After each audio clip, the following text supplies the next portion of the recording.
Okay, question है the remainder obtained when the polynomial x plus x cube plus x raised to 9 plus x raised to 27 plus x raised to 81 plus x raised to 243 is divided by x square plus 1 is, हमें बताना reminder जब ये polynomial x square minus 1 से divide हो।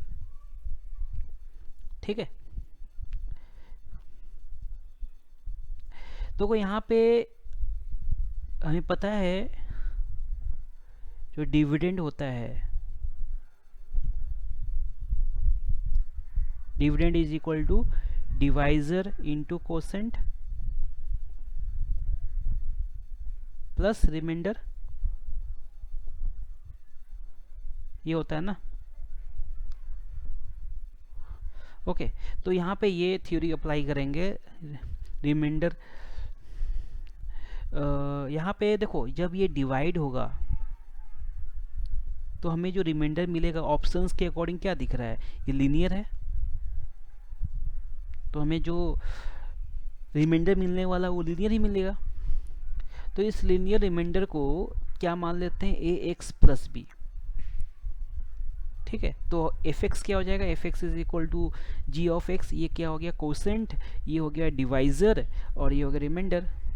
तो F x लिख सकते हैं g of x into x square minus 1 multiply by a x plus b. देखो यहाँ पे डिवाइजर को कुछ भी मान सकते हो, डिवाइजर का यहाँ कोई रोल नहीं है, तो भी ये पूरा करने के लिए dividend is equal to divisor into quotient plus remainder पूरा करने के लिए ये लिख लिए। ठीक है, अब देखो यहाँ पे एक्स स्क्वायर माइनस 1 है, तो इसको फैक्टराइज करके लिख सकते हैं x minus 1 into x plus 1 और ये हमारा लिनियर टर्म ए एक्स प्लस बी। अब अपने को निकालना है ए और बी निकल गया तो हमें रिमाइंडर मिल गया। अब देखो यहाँ पे x माइनस 1 है, ये पूरा टर्म कब जीरो होगा, एक तो जीरो होगा 1 पे और दूसरा जीरो होगा माइनस 1 पे। ठीक है, तो यहाँ पे एफ ऑफ 1 निकाल देते हैं, तो f of 1 is equal to g of x multiply by, यहाँ से ये टर्म जीरो हो जाएगा ना, एक्स माइनस 1 माइनस 1 जीरो और मल्टीप्लाई बाय ये x प्लस 1, तो ये पूरा टर्म हो गया 0 plus a x plus b. हाँ, और x 1 है तो यहाँ पे क्या होगा a प्लस बी, तो 6 इज इक्वल टू, देखो ये 6 कैसे है, एफ ऑफ 1 निकाल लो यहाँ पे इस एक्सप्रेशन में जो हमारा ओरिजिनल एफ एक्स है इस एक्सप्रेशन में डाल देंगे x का वैल्यू, तो 1 plus 1 plus 1 plus 1 plus 1 plus 1 6 time आ रहा है ना यहाँ पे, एक तो यहाँ 4 टाइम्स और यहाँ पे 2 टाइम्स, मतलब 1 6 टाइम्स आ रहा है, तो एडिशन हो जाएगा 6 equal to a plus b. तो this is the first equation. अब x इक्वल टू माइनस 1 पे देखते हैं, तो f of minus 1 is equal to g of x multiply by 0। क्यों 0 होगा, क्योंकि यहाँ पे x माइनस 1 रखेंगे तो ये होगा 0, जब ये 0 होगा तो इससे कुछ भी मल्टीप्लाई हो तो 0 ही होगा। ठीक है, तो g of x multiply by 0 plus a multiply by minus 1 plus b. अब यहाँ पे एफ एक्स में माइनस 1 डालेंगे तो ये माइनस 1 हो गया और ये माइनस 1 का पावर ऑड, तो ये भी माइनस 1, ये भी माइनस 1, ये भी माइनस 1, ये भी माइनस 1 और ये भी माइनस 1, मतलब माइनस 1 6 टाइम आ रहा है, तो हो जाएगा ये value minus 6 is equal to minus a plus b. This is second equation. अब क्या करेंगे, ये दोनों इक्वेशन को सॉल्व कर लो तो हमारा ए और बी का वैल्यू आ जाएगा। सॉल्व करने के लिए दोनों को ऐड कर दिए, तो इससे क्या होगा, ए और minus a cancel, 2b is equal to 0, तो b इज इक्वल टू 0 और इस b का वैल्यू डाल देंगे फर्स्ट इक्वेशन में या फिर सेकेंड इक्वेशन में। फर्स्ट इक्वेशन में डाल दिए हैं b का वैल्यू 0, तो a आ जाता है 6। ठीक है, तो हमारा जो टर्म था ए एक्स प्लस बी, रिमाइंडर जो था ए एक्स प्लस बी, तो a है 6, तो 6x प्लस 0 हो गया, तो रिमाइंडर क्या हो गया 6x। तो option D is correct, option D is correct. ठीक है, चलो अगला क्वेश्चन देखते हैं। क्वेश्चन है if roots of x square minus b x plus c equal to 0 are two consecutive integers then b square minus 4ac is what. ठीक है, मतलब कहा जा रहा है कि इस एक्सप्रेशन का दो रूट्स कॉन्सिक्यूटिव इंटीजर्स हैं। ठीक है, यदि एक रूट अल्फा लिए तो अगला रूट अल्फा प्लस वन लेना होगा, तभी जाके कॉन्सिक्यूटिव रूट्स बनेगा ना। ठीक है, तो यहाँ पे रूट को मान लिए अल्फा और अल्फा प्लस वन। ठीक है, तो अब ये दोनों तो आ गया, इसका किस तरह से यूज करें ताकि हमें इस तरह का वैल्यू मिले। तो यहाँ पे देख सकते हैं, यहाँ पे एडिशन करेंगे तो अल्फ़ा का टर्म रह जाएगा, यदि सब्ट्रैक्ट करते हैं तो अल्फ़ा का टर्म खत्म होगा और हमें मिलेगा 1। और हमें पता है कि mod of alpha minus beta difference of the root जो होता है square root of d upon mod ए।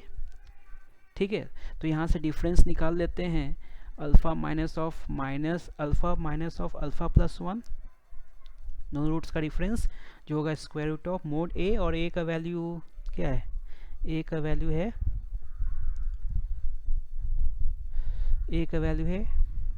1, तो ये 1 हो गया, और डी निकाल लेते हैं अलग से, तो b square in fact minus b होगा, माइनस बी का स्क्वायर माइनस 4 इंटू 1 इंटू सी। ठीक है, तो ये क्या हो गया, बी स्क्वायर माइनस 4c, ये हमारा डी हो गया। देखो यही तो हमें चाहिए था ना, यही तो हमें चाहिए था, बी स्क्वायर माइनस 4c, तो यहाँ बन रहा है, तो 1 से हमारा क्या आ जाएगा, 1 is equal to square root of b minus 4c, squaring both side, तो b square minus 4c is equal to 1। That means our required answer is 1 which is in option a, तो ऑप्शन ए इज करेक्ट। ठीक है, clear. Now see next solution. तो question हमें दिया है the roots of the equation mod of 2x minus 1 का whole square minus of 3 into 2x minus 1 plus 2 equal to 0 आ रहा है। हमें इस इक्वेशन के रूट्स बताने हैं। ठीक है, तो यहाँ पे दिख रहा है कि mod of 2x minus 1 and mode of 2x minus 1 ये रिपीट हो रहा है। ठीक है, जब ये रिपीट हो रहा है इसको t मान लेते हैं। ठीक है, तो हमारा इक्वेशन चेंज हो जाएगा, t square minus 3t plus 2 equal to 0।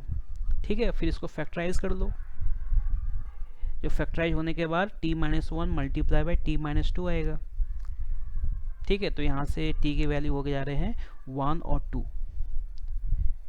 t is 1 and 2। जब t 1 रखेंगे, t क्या है, 2x प्लस 1 का मोड है, तो mode of 2x minus 1 is equal to 1, तो 2x minus 1 is equal to plus minus 1।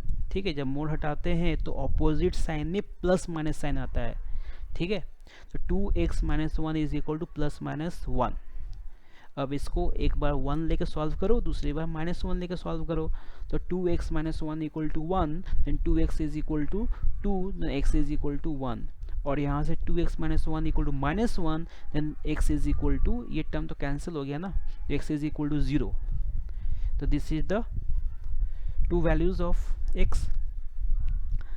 अब जब t का वैल्यू 2 लेंगे, that means mode of 2x minus 1 equal to 2, तो मोड हटाने पे फिर से यहाँ पे प्लस माइनस 2, तो 2x minus 1 is equal to plus minus 2, then 2x minus 1 equal to 2 हो गया, तो यहाँ से x निकालेंगे, माइनस 1 को उधर भेजा तो प्लस 3 हो गया, 2x is equal to 3, x is equal to 3/2, और यहाँ से 2x minus 1 equal to minus 2, then 2x is equal to, यहाँ से हो गया माइनस 1 प्लस 1 हो गया, माइनस 2 प्लस 1 माइनस 1, तो x is equal to minus 1/2। ठीक है, तो यहाँ से हमें फिर से दो वैल्यूज़ मिल गए x के, तो टोटल वैल्यूज़ कितने हो गए, 4, जो होगा 1, 0, 3/2 और माइनस 1/2। तो देख लो ये किस ऑप्शन में है, ऑप्शन डी है ना, तो option D is correct. Clear. चलो नेक्स्ट क्वेश्चन देखते हैं। Question is x square plus x plus 1 प्लस 2k multiply by x square minus x minus 1 is equal to 0 is a perfect square for how many values of k। हमें बताना है कि इस equation का जब रूट जब ये परफेक्ट स्क्वायर बनेगा तो उस समय के कितने वैल्यू होंगे, के के कितने वैल्यू के लिए ये एक्सप्रेशन परफेक्ट स्क्वायर बनेगा। देखो कोई भी यदि टर्म परफेक्ट स्क्वायर बनता है तो रूट कितने आते हैं, 1 आते हैं,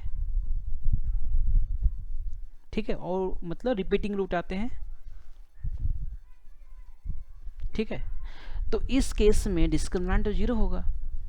जब किसी भी क्वाड्रेटिक का यदि एक ही रूट हो तो डिस्क्रिमिनेंट 0 होगा, ठीक है। तो यहाँ पे जो क्वाड्रेटिक है इसको जनरल फॉर्म में चेंज कर लेते हैं और वहाँ से डिस्क्रिमिनेंट इक्वल टू 0 कर देंगे तो वहाँ से हमें के का वैल्यू मिल जाएगा, ठीक है। तो यहाँ पे एक्स स्क्वायर का टर्म है और यहाँ भी एक्स स्क्वायर का टर्म है, तो एक्स स्क्वायर कॉमन लिए ब्रैकेट में 1 + 2k और यहाँ पे एक्स का टर्म है और यहाँ पे भी -2kx है, तो यहाँ से भी x कॉमन ले लेंगे और कांस्टेंट टर्म बनेगा 1 और इधर से 2k माइनस मल्टीप्लाई बाय -1 तो -2k। तो हमारा जो एक्सप्रेशन चेंज हो जाएगा x square multiply by 1 + 2k और x multiply by 1 - 2k plus 1 - 2k। तो यहाँ से डिस्क्रिमिनेंट इक्वल टू 0 करोगे तो 1 - 2k का whole square -4 multiply by 1 + 2k multiply 1 - 2k, ठीक है। तो यहाँ से चेंज कर लो, मल्टीप्लाई कर लो, यहाँ ब्रैकेट है इसका whole square 1 - 2 = 4k plus 2k का होल स्क्वायर जो होगा 4k स्क्वायर और -4 और ये दोनों का टर्म क्या हो जाएगा 1 - 4k स्क्वायर मल्टीप्लाई बाय 4 है यहाँ पे। तो सिंप्लीफाई करेंगे तो टर्म बने यहाँ से -4 मल्टीप्लाई बाय -4 16k स्क्वायर और प्लस 4k स्क्वायर तो 20k स्क्वायर -4k -3। अब इसको फैक्टराइज कर लो, फैक्टराइज करने आता ही है ना, तो यहाँ से फैक्टराइज करके k का वैल्यू आएगा -3/10 एंड 1/2। तो correct option is number of values of k क्या कितने हो गए 2। अब ये किस ऑप्शन में है, ऑप्शन ए में है, तो option a is correct. Okay, now let's see another question. Question है if roots of a² + b² x² - 2 multiply by bc + ad multiply by x + c² + d² equal to 0 are equal, then which of the following relation is true. तो यहाँ पे क्या है, यहाँ पे अपने को बताना है ए बी और सी में क्या रिलेशन होगा जब इसके रूट्स इक्वल रहेंगे, ठीक है। इसके रूट जब इक्वल रहेंगे तो ए बी सी में क्या रिलेशन, कौन सा रिलेशन होल्ड करेगा, ठीक है। ऑब्वियस है ये क्वाड्रेटिक है और इसके एक रूट हो रहे हैं तो discriminant must be equal to 0 कर दो यही बात।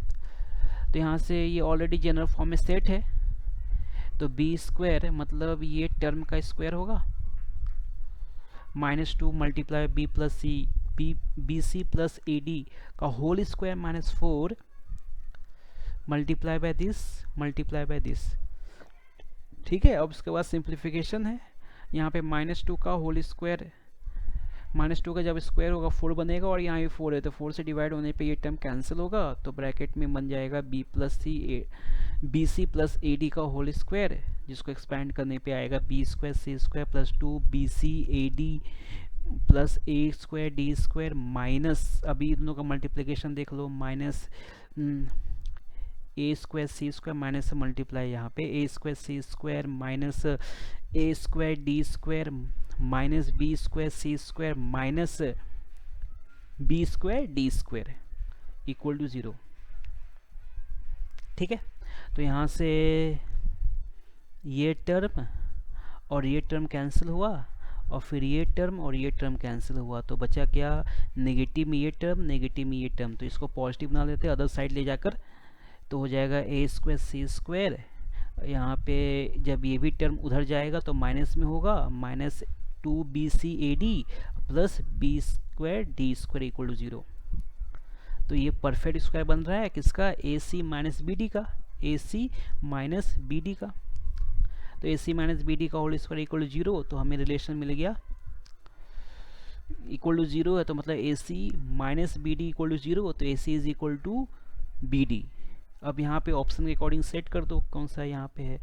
तो फर्स्ट में क्या A D equal to B C होना चाहिए था, तो A D is equal to B C नहीं बन रहा है। सेकेंड में बाद में देखते हैं, सी के लिए क्या है, a c equal to B d, यहाँ से मल्टीप्लाई करोगे तो a c is equal to B d है क्या, इधर इस बन रहा है a c is equal to B d, ये होल्ड हो रहा है। तो ऑप्शन सी इज करेक्ट। ठीक है, option C is correct. Okay, अगला क्वेश्चन देखते हैं।